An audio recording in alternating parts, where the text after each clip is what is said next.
இந்த தம்பதியினர் தங்களுடைய திருமண நாள்லயே மறுபிறவி எடுக்குறாங்க. 2 பேருக்கும் போன ஜென்மத்துல என்ன நடந்ததுன்னு நல்லாவே ஞாபகம் இருக்கும். அதனால அமைதியா பிரிஞ்சு தொலைச்ச வாழ்க்கைய தேடி போறாங்க. அந்த மனைவிக்கு அவள் ட்ரெய்னிங் போகாம கணவருக்காக கரியர விட்டு குடுத்துட்டு அவர பார்த்துட்டு இருந்தபோதும், கணவர் முன்னாள் காதலிய நினைச்சு வருத்தப்பட்டுட்டு இருந்தது ஞாபகத்துக்கு வருது.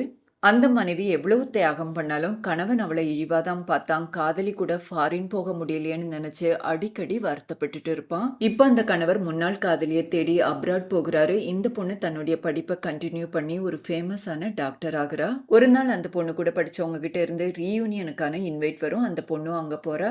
அங்க எக்ஸ் ஹஸ்பண்ட் காதலி கூட வந்திருப்பாரு. நாள் முழுக்க வேலை பார்த்துட்டு டயர்டா போன அந்த பொண்ணை பார்த்துட்டு இன்னமும் உன்னுடைய அப்பியரன்ஸை இம்ப்ரூவ் பண்ணணும்னு உனக்கு தோணலையான்னு கிண்டல் அடிப்பாரு. அந்த பொண்ணு அதெல்லாம் மைண்ட் பண்ணாம அங்க இருக்கிற கேக் எடுத்து சாப்பிடுவா. அதை பார்த்து எல்லாரும் சிரிக்கிறாங்க. உடனே எக்ஸ் ஹஸ்பண்ட் கிட்ட வந்து இந்த பிறவிலேயே நீ ஏழையா தான் இருக்க, இந்த செக்கை வச்சுக்கோன்னு ஒரு செக்கை நீட்டுவாரு. அப்ப அந்த ஊர்லயே மிகப்பெரிய பணக்காரருடைய மகன் அவகிட்ட ஓடி வந்து கெட்டி பிடிச்சு அம்மான்னு கூப்பிடுவான். அதை பார்த்து எக்ஸ் ஹஸ்பண்ட் ஷாக் ஆகுறாரு.